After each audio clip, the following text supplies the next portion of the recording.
Assalamualaikum warahmatullahi wabarakatuh. Perkenalkan, nama saya Tamara Salmanul Azizah. Di sini saya akan menjelaskan tentang pengertian ekonomi Islam, jenis-jenis dan perbedaan pemahaman ekonomi, permintaan dan penawaran dalam Islam, kebijakan fiskal dalam Islam. 1. Pengertian ekonomi Islam. Ekonomi Islam adalah sebuah sistem ilmu pengetahuan yang menyoroti masalah perekonomian, sama seperti konsep ekonomi konvensional lainnya. Hanya dalam sistem ekonomi ini, nilai-nilai Islam menjadi landasan dan dasar dalam setiap aktivitas. Beberapa ahli mendefinisikan ekonomi Islam sebagai suatu ilmu yang mempelajari perilaku manusia dalam usaha untuk memenuhi kebutuhan dengan alat pemenuh kebutuhan yang terbatas dalam kerangka syariah. Namun, definisi tersebut mengandung kelemahan karena menghasilkan konsep yang tidak kompatibel dan tidak universal, karena dari definisi tersebut mendorong seseorang terperangkap dalam keputusan yang a priori judgment atau benar atau salah tetap harus diterima. Definisi yang lebih lengkap harus mengakomodasikan sejumlah persyaratan, yaitu karakteristik dan pandangan hidup Islam. Syarat utama adalah memasukkan nilai-nilai syariah dan ilmu ekonomi. Ilmu ekonomi Islam adalah ilmu sosial yang tentu saja tidak bebas dari nilai-nilai moral. Nilai-nilai moral merupakan aspek normatif yang harus dimasukkan dalam analisis fenomena ekonomi serta dalam pengambilan keputusan yang dibingkai syariah. Menurut Muhammad Abdul Manan, Islamic economy is a social science which studies the economic problem of a people and both with the value of Islam. Jadi, menurut Abdul Manan, ilmu ekonomi Islam adalah ilmu pengetahuan sosial yang mempelajari masalah-masalah ekonomi masyarakat yang diilhami oleh nilai-nilai Islam. Kedua, menurut M. Umar Chopra, Islamic economy was defined as the branch which help realize human being well through an allocation and distribution of resource that is in conformity with Islam teaching without ideology curbing individual freedom or creating continued macroeconomic and ecological imbalance. Jadi, menurut Chopra, ekonomi Islam adalah sebuah pengetahuan yang membantu upaya realisasi kebahagiaan manusia melalui alokasi dan distribusi sumber daya yang terbatas, yang berada dalam koridor yang mengacu pada pengajaran Islam tanpa memberikan kebebasan individu atau tanpa perilaku makroekonomi yang berkesinambungan dan tanpa ketidakseimbangan lingkungan. Yang ketiga, menurut Syed Nawab Haidir Naqvi, ilmu ekonomi Islam singkatnya merupakan kajian tentang perilaku ekonomi Islam representatif dalam masyarakat muslim modern.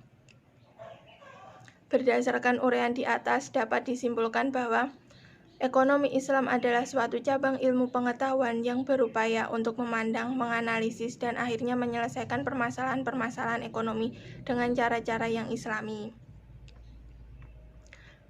Menurut Abdul Manan, ilmu ekonomi Islam tidak hanya mempelajari individu sosial, melainkan juga manusia dengan bakat religius manusia itu sendiri. Ilmu ekonomi syariah adalah ilmu yang mempelajari aktivitas atau perilaku manusia secara aktual dan empirikal, baik dalam produksi, distribusi, maupun konsumsi berdasarkan syariat Islam yang bersumber Al-Quran dan As-Sunnah serta ijma' para ulama dengan tujuan untuk mencapai kebahagiaan dunia dan akhirat. 2. Dasar hukum ekonomi Islam. Sebagai ilmu tentu memiliki landasan hukum agar bisa dinyatakan sebagai sebuah bagian dari konsep pengetahuan. Demikian pula dengan penerapan syariah di bidang ekonomi, bertujuan sebagai transformasi masyarakat yang berbudaya Islam. Ada beberapa hukum yang menjadi landasan pemikiran dan penentuan konsep ekonomi Islam. Beberapa hukum Islam tersebut diantaranya A. Al-Quran. Al-Quran memberikan ketentuan-ketentuan hukum muamalat yang sebagian besar berbentuk kaidah umum, kecuali itu jumlahnya pun sedikit. Misalnya dalam Quran surat Al-Baqarah ayat 188 terdapat larangan makan harta dengan cara yang tidak sah, antara lain melalui suap sebagai berikut, yang artinya, dan janganlah sebagian kamu memakan harta sebagian yang lain, dan di antara kamu dengan jalan yang batil, dan janganlah kamu membawa urusan harta itu kepada hakim, supaya kamu dapat memakan sebagian daripada harta benda orang lain itu dengan jalan berbuat dosa, padahal kamu mengetahuinya. Kemudian dalam Quran Surat An-Nisa ayat 29 terdapat ketentuan bahwa perdagangan atas dasar sukarela merupakan salah satu bentuk muamalat yang halal sebagai berikut. Hai orang-orang yang beriman, janganlah kamu saling memakan harta sesamamu dengan jalan yang batil, kecuali dengan jalan perniagaan yang berlaku dengan suka sama suka di antara kamu. Dan janganlah kamu membunuh dirimu, sesungguhnya Allah adalah Maha Penyayang kepadamu. Yang ke-B, hadis. Hadis memberikan ketentuan hukum muamalat yang terperinci daripada Al-Quran. Hadis Nabi Muhammad SAW yang diriwayatkan oleh Ibnu Majah, Ad-Darukni dan lain-lain dari Said Al-Khudri radhiyallahu anhu berkata bahwa Rasulullah SAW bersabda, yang artinya, janganlah merugikan diri sendiri dan janganlah merugikan orang lain. Ketiga, karakteristik ekonomi Islam. Tidak banyak yang dikemukakan dalam Al-Quran dan banyak prinsip-prinsip yang mendasar saja, karena dasar-dasar yang sangat tepat. Al-Quran dan Sunnah banyak sekali membahas tentang bagaimana seharusnya kaum muslimin berperilaku sebagai konsumen, produsen, dan pemilik modal, tetapi hanya sedikit sistem ekonomi. Ekonomi syariah menekankan kepada 4 sifat, antara lain A. Kesatuan atau unity, B. Keseimbangan atau equilibrium, C. Kebebasan atau free will, D. Tanggung jawab atau responsibility. Al-Quran mendorong umat Islam untuk menguasai dan memanfaatkan sektor-sektor dan kegiatan ekonomi dalam skala yang lebih luas dan komprehensif. Perdagangan, seperti perdagangan, industri, pertanian, keuangan jasa, dan sebagainya, yang ditunjukkan untuk kemaslahatan dan kepentingan bersama sebagai firman Allah, yang artinya, apa saja harta rampasan atau fai yang diberikan kepada Allah, maka diberikan Allah kepada Rasul-Nya dari harta benda yang berasal dari penduduk kota-kota, maka adalah untuk Allah, untuk Rasul, kaum kerabat, anak-anak yatim, orang-orang miskin, dan orang-orang yang dalam perjalanan, supaya harta itu jangan beredar di antara orang-orang kaya saja di antara kamu. Apa yang diberikan Rasul kepadamu, maka terimalah, dan apa yang dilarangnya bagimu, maka tinggalkanlah, dan bertakwalah kepada Allah. Sesungguhnya Allah amat keras hukumnya. Dalam melakukan kegiatan ekonomi, Al-Quran melarang umat Islam untuk mempergunakan cara-cara yang batil, seperti melakukan kegiatan riba, melakukan penipuan, mempermainkan takaran dan timbangan, berjudi, melakukan praktik swap menyuap, dan cara-cara batil lainnya. 4. Tujuan ekonomi Islam. Ekonomi Islam mempunyai tujuan untuk A. Memberikan keselarasan bagi kehidupan di dunia, B. Nilai Islam bukan semata hanya untuk kehidupan muslim saja, tetapi seluruh makhluk hidup di muka bumi. C. Esensi proses ekonomi Islam adalah pemenuhan kebutuhan manusia yang berlandaskan nilai-nilai Islam guna pada tujuan agama atau falah. Ekonomi Islam menjadi rahmat seluruh alam yang tidak terbatas oleh ekonomi, sosial, budaya, dan politik dari bangsa. Ekonomi Islam mampu menangkap nilai fenomenal masyarakat sehingga dalam perjalanannya tanpa meninggalkan sumber teori ekonomi Islam. Jenis-jenis dan perbedaan pemahaman ekonomi. Ekonomi merupakan salah satu pelajaran yang biasanya diajar dalam perkuliahan secara umum. Ekonomi adalah ilmu yang mempelajari tentang aktivitas penjualan atau penerimaan yang mana berhubungan dengan produk, distribusi barang ataupun jasa yang ditawarkan seseorang kepada orang lain. Ekonomi memiliki berbagai macam bentuk dan jenis sesuai dengan fungsinya sendiri. Secara umum, ekonomi dibagi menjadi 2, yakni ekonomi makro dan mikro. Kedua cabang ini tidak bisa disangkut pautkan karena mempunyai analisis dan penerapan yang berbeda-beda. Ekonomi mikro biasanya menganalisis masalah ekonomi yang dalam cakupan yang lebih spesifik, seperti misalnya rumah tangga ataupun perusahaan. Berbanding terbalik dengan ekonomi makro, biasanya mempelajari masalah-masalah yang lebih rumit, seperti keuangan negara dan lain-lain. Jika banyak yang menanyakan perihal perbedaan ekonomi mikro dan makro, jawabannya itu sangat mudah. Mikro mengurusi sebuah hal yang lebih kecil cakupannya dibandingkan makro. Salah satu contoh yang dapat terlihat adalah dari ekonomi makro adalah inflasi besar-besaran yang terjadi pada nilai tukar mata rupiah saat ini terhadap dolar yang sempat hampir menembus angka 15.000 per 1 dolarnya. Apa itu ekonomi mikro? Ekonomi mikro adalah ilmu yang mempelajari tentang kegiatan ekonomi dan juga menganalisis lebih rinci mengenai perilaku konsumen ataupun produsen dari ruang lingkup yang lebih kecil atau spesifik. Misalnya, ekonomi mikro menjelaskan situasi keuangan di sebuah perusahaan yang sedang kolaps atau lebih mudahnya lagi, kondisi finansial seorang ibu rumah tangga untuk memenuhi kebutuhan sehari-hari dalam sebulan terakhir. Ruang lingkup ekonomi mikro memang kecil, namun tidak selalu berkaitan dengan finansial atau keuangan sebuah perusahaan atau rumah tangga. Selain itu, ekonomi mikro juga mengajarkan tentang permintaan dan penawaran barang dan jasa, teori harga, teori produksi, dan teori distribusi. 1. Teori harga. Teori harga merupakan proses awal dari pembentukan permintaan dan penerimaan barang dan jasa yang mana menjadi acuan harga dari produk yang akan dijual. Oleh karena itu, sebelum menentukan penetapan harga, Anda harus melakukan riset terlebih dahulu. B. Teori produksi. Sebelum memberikan harga, Anda harus menganalisa biaya produksi yang akan dikeluarkan terlebih dahulu.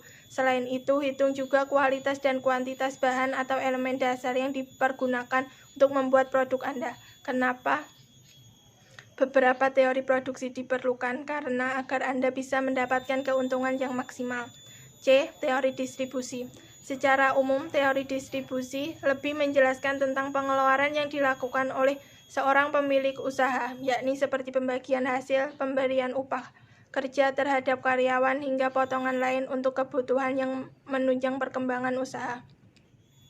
Apa itu ekonomi makro? Jika ekonomi mikro menjelaskan kajian secara lebih spesifik, lain halnya dengan ekonomi makro, yang mana melakukan penelitian terhadap ekonomi dengan cakupan yang lebih luas atau besar. Pemahaman tentang ekonomi makro sangat dibutuhkan untuk menstabilkan raca keuangan negara saat ini, mengingat nilai tukar mata rupiah saat ini berada di titik terendah semenjak krisis moneter yang terjadi pada tahun 1998 silam. Lebih lanjut, ekonomi makro tidak hanya melakukan penelitian, tetapi mengenai pemasukan dan pengeluaran sebuah negara saja, tetapi juga dampak baik dan buruk yang terjadi di baliknya, seperti pengangguran, tingkat ketersediaan lapangan pekerjaan, hingga kabar mengenai inflasi ataupun deflasi harga terkait dengan suku nilai mata uang rupiah terhadap dolar. Kesalahan kecil dalam perhitungan ekonomi makro dapat berdampak buruk bagi negara. Oleh karena itu, sebelum memutuskan untuk mengambil tindakan, ada 3 kebijakan yang perlu dipertimbangkan terlebih dahulu, seperti kebijakan fiskal, kebijakan moneter, dan kebijakan segi penawaran. A. Kebijakan fiskal. Kebijakan fiskal merupakan suatu aturan yang mengatur tentang pendapatan dan pengeluaran sebuah negara. Pendapatan biasanya didapatkan melalui pajak, non-pajak seperti denda, lelang, dan gratifikasi, dan juga hibah atau pemberian dari negara lain. Sedangkan pengeluaran negara biasanya impor barang untuk kebutuhan dalam negeri seperti kebutuhan pokok dan lain-lain. B. Kebijakan moneter. Kebijakan moneter merupakan sebuah aturan yang mengatur tentang beberapa banyak uang yang dikeluarkan oleh bank sentral, Bank Indonesia terhadap seluruh rakyatnya. Semakin banyak perputaran uang yang ada di masyarakat, semakin tinggi juga harga produk inflasi. Sebaliknya, sedikit perputaran yang terjadi, menurun juga harga produk yang dijual di pasaran atau deflasi. C. Kebijakan segi penawaran. Kebijakan segi penawaran berperan untuk menstabilkan raca keuangan sebuah perusahaan. Dengan kata lain, kebijakan ini diatur agar dapat menekan anggaran produksi, namun tetap mendapatkan barang yang berkualitas. Tidak melulu masalah keuntungan, tetapi juga pengeluaran seperti anggaran gaji seorang pegawai. Biasanya pada tanggal 1 Mei atau Hari Buruh, pemerintah akan menggunakan kebijakan ini. Apa perbedaan ekonomi mikro dan makro? 1. Harga komoditas barang. Komoditas merupakan sebuah produk yang biasa diperjualbelikan di dalam pasar. Komoditas juga memiliki bentuk fisik sehingga laku dan dapat disimpan dalam jangka waktu yang panjang. Di dalam ekonomi makro, komoditas barang biasanya adalah produk kebutuhan sehari-hari atau kebutuhan tersier seperti bahan pangan atau alat transportasi. Sedangkan di ekonomi makro, harga komoditas barang merupakan suatu yang lebih besar dan cakupannya dalam negara, semisal indeks harga konsumen atau IHK, dan beberapa hal lain yang menyangkut kesejahteraan masyarakat. B. Unit analisis. Selain dihitung dari harga komoditas barang, perbedaan ekonomi mikro dan makro juga dapat Anda lihat melalui unit analisisnya. Ada batasan yang harus dinilai dalam sebuah perincian ekonomi. Di ekonomi mikro, contohnya adalah permintaan dan penawaran harga di perusahaan, laba rugi hingga biaya produksi. Sedangkan di ekonomi makro, unit analisis yang biasa dihitung adalah inflasi, deflasi, ataupun neraca keuangan.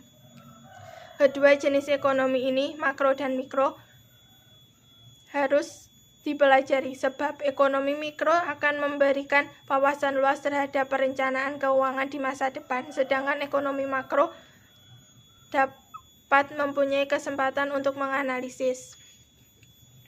Prinsip ekonomi Islam menurut istilah adalah usaha atau upaya untuk mengatur dan menjalankan roda perekonomian yang berasaskan pada nilai-nilai syariat.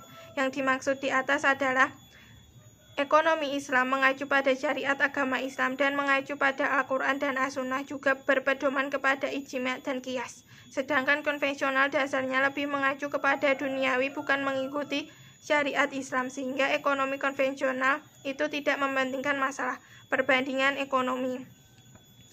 Ruh, sosialisme konflik, Islam kerjasama, kapitalitas persaingan. Adanya Tuhan, sosialisme tidak ada, Islam ada dan mengatur, kapitalis ada tapi tidak aktif. Hubungan ekonomi, sosialisme proletar, Islam egalitarisme, kapitalis individualisme. Ruang waktu, sosialisme duniawi, Islam duniawi dan ukhrawi, kapitalis duniawi. Permintaan dan penawaran dalam Islam. Permintaan dalam dunia ekonomi sering disebut dengan istilah demand, yang berarti suatu keinginan konsumen untuk membeli suatu barang pada berbagai tingkat harga selama periode waktu tertentu. Dalam ekonomi Islam, permintaan juga memiliki definisi tersendiri. Menurut Ibnu Taimiyah, pengertian permintaan adalah hasrat terhadap sesuatu atau jumlah barang yang diminta. Raghab fil asya'i. Secara garis besar, permintaan dalam pengertian ekonomi Islam sama dengan pengertian yang ada pada ekonomi konvensional. Hanya saja, pada prinsip-prinsip tertentu harus diperhatikan oleh individu, khususnya individu muslim dalam keinginannya pada kegiatan ekonomi. Adapun faktor-faktor yang mempengaruhi permintaan yaitu: 1. Harga barang itu sendiri. Maksudnya, jika harga suatu barang semakin murah, maka permintaan terhadap barang itu bertambah, dan begitu pula sebaliknya. 2. Harga barang yang terkait. Maksudnya, keterkaitan dua macam barang dapat bersifat substitusi atau pengganti dan bersifat komplementer atau tambahan. Misalnya, barang substitusi dari daging sapi adalah daging ayam, ikan, atau tempe. 3. Tingkat pendapatan per kapita. Maksudnya, tingkatan pendapatan per kapita di sini mencerminkan dengan harga beli. Makin tinggi tingkat pendapatan daya beli, makin kuat, sehingga permintaan suatu barang meningkat. 4. Selera atau kebiasaan. Maksudnya, walaupun harga barang itu sama, tetapi minat terhadap barang itu kurang. Contohnya, dalam pasar ada penjual beras merek 46 dan beras merek Rojo Lele. Harga dari kedua beras itu sama, akan tetapi masyarakat lebih memilih beras dengan merek 46 daripada merek Rojo Lele. 5. Jumlah penduduk. Maksudnya, jumlah penduduk memiliki peranan penting pada kegiatan permintaan. Dikarenakan semakin banyak penduduk, semakin banyak pula permintaan. Perkiraan harga di masa mendatang. Maksudnya, apabila kita memperkirakan harga suatu barang itu akan naik, maka lebih baik membeli barang itu sekarang, sehingga mendorong untuk membeli lebih banyak barang lagi guna menghemat di masa yang akan datang. Distribusi pendapatan. Maksudnya, jika distribusi pendapatan buruk, berarti daya beli akan melemah, sehingga permintaan terhadap barang dan jasa juga akan menurun. 8. Usaha-usaha produsen. Meningkatkan penjualan. Maksudnya, usaha-usaha yang dilakukan agar permintaan pada suatu barang itu meningkat dengan cara promosi dan pengiklanan. Macam-macam bentuk permintaan. 1. Permintaan menurut daya beli.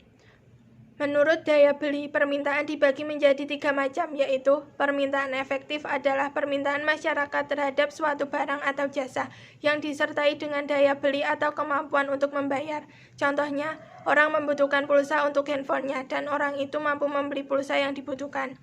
B. Permintaan potensial adalah permintaan masyarakat terhadap suatu barang dan jasa yang sebenarnya memiliki kemampuan untuk membeli, akan tetapi belum melakukan pembelian karena pembelian barang atau jasa tersebut. Contohnya, Pak Kadir sebenarnya mempunyai uang yang cukup untuk membeli mobil Honda Jazz, akan tetapi Pak Kadir tidak mempunyai keinginan untuk membeli mobil Honda Jazz tersebut.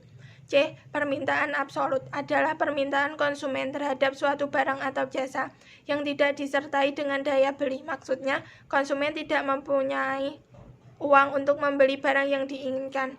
Contohnya, Mas Boy ingin membeli motor Kawasaki Ninja, tetapi uang yang dimiliki Mas Boy kurang atau tidak cukup untuk membeli motor tersebut. Oleh karena itu, keinginan Mas Boy untuk membeli motor Kawasaki Ninja tidak bisa terpenuhi. 2. Permintaan menurut jumlah subjek pendukung. Berdasarkan subjek pendukung, permintaan itu sendiri terdiri atas 2 permintaan, yaitu permintaan individu adalah permintaan yang dilakukan oleh seseorang untuk memenuhi kebutuhan hidupnya sendiri.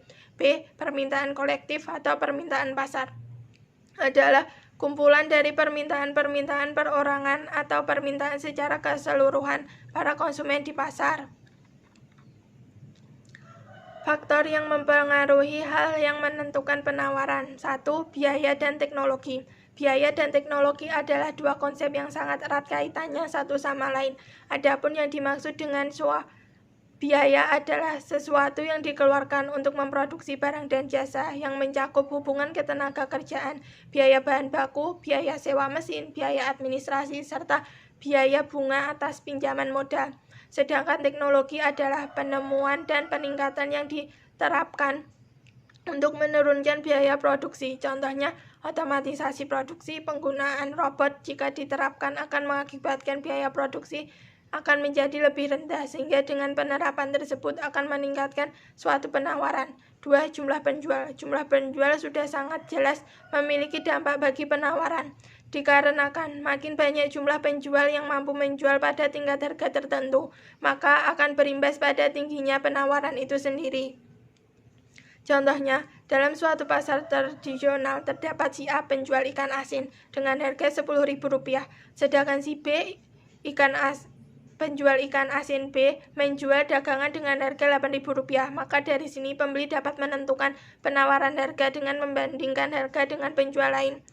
3. Dugaan tentang masa depan. Faktor ini mencakup dugaan mengenai perubahan barang dari barang tersebut di kemudian hari. Contohnya, jika seorang penjual baju menduga bahwa harga baju akan meningkat di masa depan, maka si penjual tersebut akan mengurangi penawaran harga baju pada saat ini yang akan mengakibatkan penawaran akan berkurang.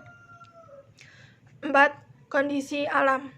Kondisi alam sangat mempengaruhi proses penawaran, dikarenakan apabila kondisi alam tidak menentu seperti halnya terjadi banjir, tanah longsor, gunung meletus, bisa mempengaruhi penawaran terhadap barang-barang berukuran. Contohnya, hasil pertanian. Apabila di daerah terawas yang notabene tempat penghasil pertanian, pada saat kondisi alam bersahabat, penawaran akan hasil tani dari terawas akan meningkat. Begitu pula sebaliknya, apabila kondisi alam di terawas tidak bersahabat, maka penawaran hasil tani akan berkurang.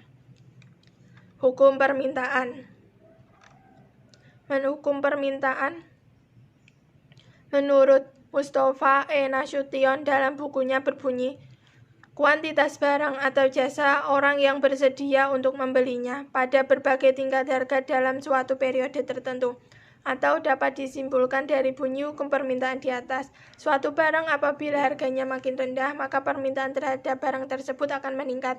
Sebaliknya, apabila suatu harga barang makin tinggi, maka permintaan terhadap barang tersebut akan menurun.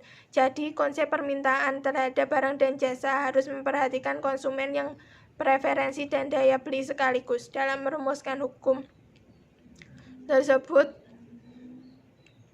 diasumsikan atau dijelaskan bahwa permintaan terhadap barang dan jasa yang dibutuhkan harus terpenuhi. Teori permintaan dalam Islam.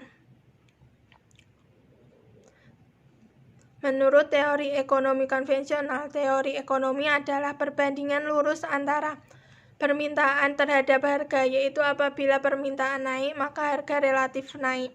Begitupun sebaliknya, apabila permintaan turun, maka harga relatif akan turun. Ekonomi Islam juga memiliki teori permintaan. Dalam ekonomi Islam, setiap keputusan ekonomi seseorang manusia tidak akan lepas dari nilai-nilai moral dan agama, karena setiap kegiatan senantiasa dihubungkan dengan syariat.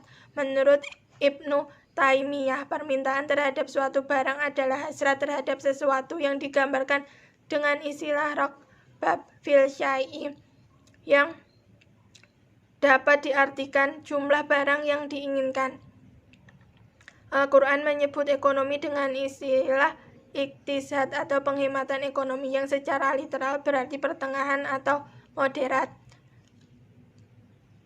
Adapun dalam ekonomi Islam memiliki asumsi yang dapat melakukan kegiatan perekonomian, antara lain tidak boleh melakukan pemborosan atau berlebih-lebihan. Dalam surat Al-Isra ayat 26-27, seseorang Muslim diminta untuk mengambil sebuah sikap moderat dalam memperoleh dan menggunakan sumber daya, atau dalam tidak boleh israf atau royal berlebih-lebihan, akan tetapi juga tidak boleh pelit atau bakhil. 2. Jangan konsumsi barang yang haram, mengkonsumsilah barang yang halal dan thayyib. Konsumsi seorang muslim dibatasi kepada barang-barang yang halal dan thayyib. Quran Surat Al-Baqarah ayat 76. Sebenarnya tidak ada permintaan terhadap barang itu haram, akan tetapi dalam ekonomi Islam, barang yang sudah dinyatakan haram untuk dikonsumsi otomatis tidak memiliki nilai ekonomi. Dari itu tidak boleh diperjualbelikan. Hukum penawaran. Hukum penawaran menurut Mustafa N. Nasution didefinisikan sebagai kuantitas barang atau jasa orang yang bersedia menjualnya pada tingkat harga suatu periode tertentu, atau dapat diartikan luas. Hukum permintaan adalah semakin tinggi harga suatu barang, semakin besar pula penawaran barang tersebut. Sebaiknya semakin rendah harga suatu barang, maka semakin rendah pula jumlah barang tersebut. Pada dasarnya, hukum penawaran dan hukum permintaan itu hanya terdapat pada satu perbedaan dalam definisi atau bunyinya. Jika hukum permintaan menggunakan kata membeli, hukum penawaran menggunakan kata menjual. Seperti halnya dalam permintaan, penawaran juga mengasumsikan suatu periode waktu tertentu. Faktor-faktor penawaran selain harga barang dianggap tidak berubah atau konstan. Ceteris paribus. Teori penawaran Islam. Teori penawaran yang umum dalam ekonomi konvensional ada dua bentuk teori, yaitu teori penawaran produsen tunggal, yaitu apabila faktor yang kita anggap konstan dalam memperoleh jadwal penawaran dan kurva penawaran yang termasuk syarat dari ceteris paribus berubah, maka seluruh kurva penawaran akan bergeser. Hal ini disebut sebagai perubahan atau pergeseran penawaran yang harus dibedakan dari perubahan jumlah yang ditawarkan. 2. Teori penawaran pasar, yaitu faktor dari suatu komoditi memberikan jumlah alternatif dari penawaran komoditi dalam periode waktu tertentu pada berbagai harga alternatif oleh semua produsen yang ada dalam pasar. Sedangkan dalam ekonomi Islam, teori penawaran Islam pada dasarnya adalah segala sesuatu bentuk kegiatan ekonomi harus kembali kepada sejarah penciptanya. Hal itu dijelaskan dalam Quran Surat Ibrahim ayat 32-34. Dalam memanfaatkan alam yang telah disediakan Allah untuk keperluan manusia, terdapat larangan yang harus dipatuhi oleh umatnya yang berbunyi, janganlah kamu membuat kerusakan di muka bumi. Meskipun pada dasarnya pengertian kerusakan ini sangat luas berhubung ada kaitannya dengan produksi dalam ekonomi, maka larangan kerusakan itu digunakan untuk memberikan arahan terhadap nilai dan panduan moral terhadap manusia. Sebagai contoh yang dimaksud dari kerusakan itu ialah 1. Larangan produksi yang dapat mengakibatkan kerusakan alam dan lingkungan. 2. Larangan produksi yang dapat membuat rusaknya kesehatan, rusaknya moral, dan kepribadian. Kebijakan fiskal dalam ekonomi Islam. Kebijakan fiskal menurut ekonomi Islam diharapkan dapat melaksanakan fungsi alokasi, distribusi, dan stabilisasi dalam suatu negara yang mempunyai ciri khas tertentu dari nilai orientasi, dimensi etik dan sosial dalam pendapatan dan pengeluaran negara Islam. Adapun ciri-ciri kebijakan Islam dalam sistem ekonomi Islam adalah 1. Pengeluaran negara dilakukan berdasarkan pendapatan sehingga jarang terjadi defisit anggaran. 2. Sistem pajak proporsional. Pajak dalam ekonomi Islam dibebankan berdasarkan tingkat produktivitas. Misalnya haraj. Besarnya pajak ditentukan berdasarkan tingkat kesuburan tanah, metode irigasi, ataupun jenis tanaman. 3. Penghitungan zakat berdasarkan hasil keuntungan, bukan pada jumlah barang. Misalnya zakat perdagangan. Yang dikeluarkan zakatnya adalah hasil keuntungan, sehingga tidak ada pembebanan terhadap biaya produksi. Pada masa kenabian hingga masa kekhalifahan, kaum muslimin cukup berpengalaman dalam menerapkan beberapa instrumen sebagai kebijakan fiskal yang diselenggarakan oleh Lembaga Baitul Mal. Sejarah Islam telah mencatat bagaimana perkembangan peran kebijakan fiskal dalam sistem ekonomi Islam mulai dari zaman awal Islam sampai kepada puncak kejayaan Islam pada Al-Quran pertengahan. Instrumen kebijakan fiskal dalam perspektif ekonomi konvensional. Adi Warman A. Karim menjelaskan bahwa struktur anggaran pendapatan belanja negara atau APBN terdapat beberapa instrumen atau alat dan cara yang digunakan untuk menghimpun dana guna menjalankan pemerintahan, antara lain A. Melakukan bisnis. Pemerintah dapat melakukan bisnis seperti perusahaan lainnya, misalnya dengan mendirikan BUMN seperti halnya perusahaan lain. Dari perusahaan negara ini diharapkan memberikan keuntungan yang dapat dipergunakan sebagai salah satu sumber pendapatan negara. 2. Pajak. Penghimpunan dana yang umum dilakukan adalah dengan cara menarik pajak dari masyarakat. Pajak dikenakan dalam berbagai bentuk seperti pajak pendapatan, pajak penjualan, pajak bumi dan bangunan, dan lain-lain. Pajak yang dikenakan kepada masyarakat tidak dibedakan terhadap bentuk usahanya, sehingga dapat menimbulkan ketidakstabilan pajak yang dibebankan oleh produsen kepada konsumen dengan cara menaikkan harga barang atau jasa. Meminjam uang. Pemerintah dapat meminjam uang dari masyarakat atau sumber-sumber lain dengan syarat harus dikembalikan di kemudian harinya. Masyarakat harus mengetahui dan mendapatkan informasi yang jelas bahwa di kemudian hari mereka harus membayar pajak yang lebih besar untuk membayar utang yang dipinjam hari ini. Meminjam uang hanya bersifat sementara dan tidak boleh dilakukan secara terus-menerus. Dalam perspektif ekonomi Islam, kebijakan fiskal memiliki 2 instrumen. Yang pertama, kebijakan pendapatan yang tercermin dalam kebijakan pajak. Yang kedua, kebijakan belanja atau pengeluaran. Kedua instrumen tersebut akan terlihat dalam anggaran belanja negara. Instrumen kebijakan pendapatan atau sumber penerimaan negara yang terdiri dari zakat, kharaj, pajak bumi atau tanah pertanian, usyur, pajak perdagangan atau bea cukai, jizah, pajak yang dikenakan pada kalangan non-muslim, ghanimah, harta rampasan perang, khums, fai, kafarat, dan pendapat lainnya bersumber dari usaha halal. Kebijakan anggaran penerimaan pemerintah. Secara umum, sumber pemasukan negara dalam perspektif ekonomi Islam adalah zakat, kharaj, pajak pertanian, jizah, pajak perorangan, khum, pajak harta rampasan perang, dan usyur, pajak perdagangan, dan warisan kalalah atau orang yang tidak mempunyai ahli waris, kafarat atau denda, hibah, dan pendapatan lain yang bersumber dari usaha yang halal. Beberapa sumber penerimaan tersebut dijelaskan sebagai berikut. 1. Ziswa, zakat, infak, sedekah, dan wakaf. Zakat merupakan kewajiban untuk mengeluarkan sebagian pendapatan atau harta seseorang yang telah memenuhi syarat syariah Islam guna diberikan kepada berbagai unsur masyarakat yang juga telah ditetapkan dalam syariat Islam. Sementara infak, sedekah, dan wakaf sendiri merupakan pemberian sukarela yang juga sangat dianjurkan dalam Islam. Dengan demikian, yiswa merupakan unsur yang terkandung dalam kebijakan fiskal. Kharaj. Kharaj adalah pajak yang dibebankan atas tanah yang dimiliki. Kharaj pertama kali diperkenalkan oleh Rasulullah setelah perang Khaybar. Kharaj atau pajak dipungut dari non-muslim. Ketika Khaybar dikuasai pada tahun ke-7 Hijrah, ketika itu Rasulullah membolehkan orang-orang Yahudi memiliki tanahnya kembali dengan syarat mengeluarkan setengah dari hasil produksi. 3. Jizyah. Jizyah merupakan pajak yang dibayar oleh kalangan non-muslim sebagai kompensasi atas fasilitas sosial, ekonomi, layanan kesejahteraan, serta jaminan keamanan yang mereka terima dari negara Islam. Jizyah diambil dari orang-orang non-muslim selama mereka tetap pada kepercayaannya. Namun apabila mereka telah memeluk agama Islam, maka kewajiban membayar jizyah tersebut gugur. Khums. Khums adalah dana yang diperoleh dari 1/5 bagian harta rampasan perang atau ghanimah.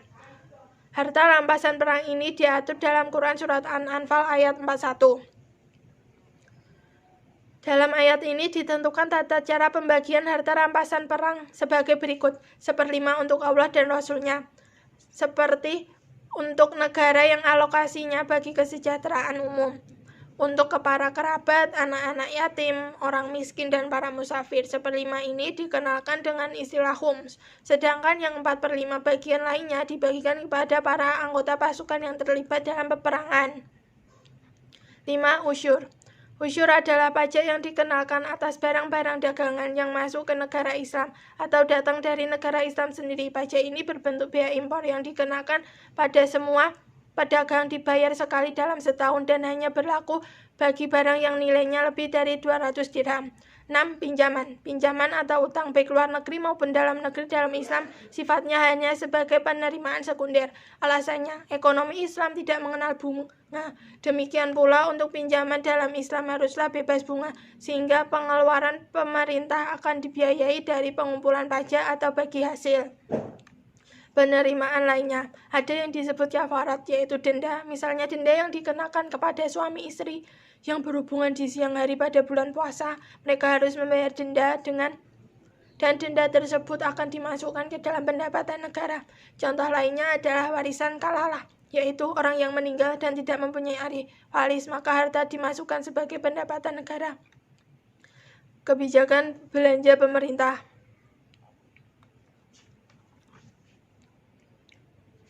Anggaran belanja pemerintah biasanya selalu disesuaikan dengan keadaan ekonomi pada masa tertentu. Pada dasarnya, pemerintah harus berbelanja dengan pendapatannya. Keadaan ini dinamakan dengan anggaran belanja berimbang. Pada masa Nabi, kebijakan anggaran masih sangat sederhana dan tidak serumit sistem anggaran modern seperti sekarang. Hal ini sebagian karena telah berubahnya keadaan sosioekonomi secara fundamental dan sebagian lagi karena negara Islam yang didirikan juga dilaksanakan oleh Rasulullah. Anggaran modern merupakan suatu campuran rumit antara rencana dan proyek yang harus dilaksanakan di masa depan. Negara Islam modern harus siap menerima konsep anggaran modern ini dengan perbedaan pokok dalam hal penanganan defisit. Defisit anggaran. Anggaran belanja dalam Islam tidak dibuat dalam bentuk tahunan, meskipun negara Islam mempunyai anggaran belanja tetap yang bab-babnya telah ditetapkan oleh syara mengikuti pendapatan dan pengeluaran. Dari penjelasan di atas dapat dipahami bahwa sistem perekonomian mengenai anggaran belanja ada suatu perbedaan yang dasar mengenai sistem anggaran belanja Islam dengan modern. Islam menitik perhatian pada masalah pelayanan terhadap urusan umat yang telah diserahkan oleh syara dan ditetapkan sesuai dengan apa yang menjadi pandangan agama Islam. Berbeda dengan anggaran belanja modern, lebih menekankan pada suatu campuran rumit antara rencana dan proyek. Kaidah-kaidah yang terkait kebijakan pengeluaran pemerintah. 1. Pembelanjaan pemerintah harus dalam koridor maslahah. 2. Menghindari musakoh atau kesulitan dan mudarat harus didahulukan ketimbang melakukan pembenahan. 3. Mudarat individu dapat dijadikan alasan demi menghindari mudarat dalam skala umum. 4. Pengorbanan individu dapat dilakukan dan kepentingan individu dapat dikorbankan demi menghindari kerugian dan pengorbanan dalam skala umum. 5. Kaidah ghairul al-ghuni, yaitu kaidah yang menyatakan bahwa yang mendapat manfaat harus siap menanggung beban, yang ingin beruntung harus siap menanggung kerugian. 6. Kaidah malam yatimnu al-wajibu illa bihi fahuwa wajib, yaitu kaidah yang menyatakan bahwa sesuatu hal yang wajib ditegakkan dan tanpa ditunjang oleh faktor penunjang lainnya tidak dapat dibangun, maka menegakkan faktor penunjang tersebut menjadi wajib hukumnya. belanja umum pemerintah dalam sistem ekonomi Islam terdapat 3 hal, yaitu A. Belanja kebutuhan operasional pemerintah yang rutin. B. Belanja umum yang dapat dilakukan pemerintah apabila sumber dananya tersedia. C. Belanja umum yang diberikan dengan proyek yang disepakati oleh masyarakat. Berikut sistem pendanaannya. Sekian dari saya. Apabila terdapat kesalahan, saya mohon maaf. Wassalamualaikum warahmatullahi wabarakatuh.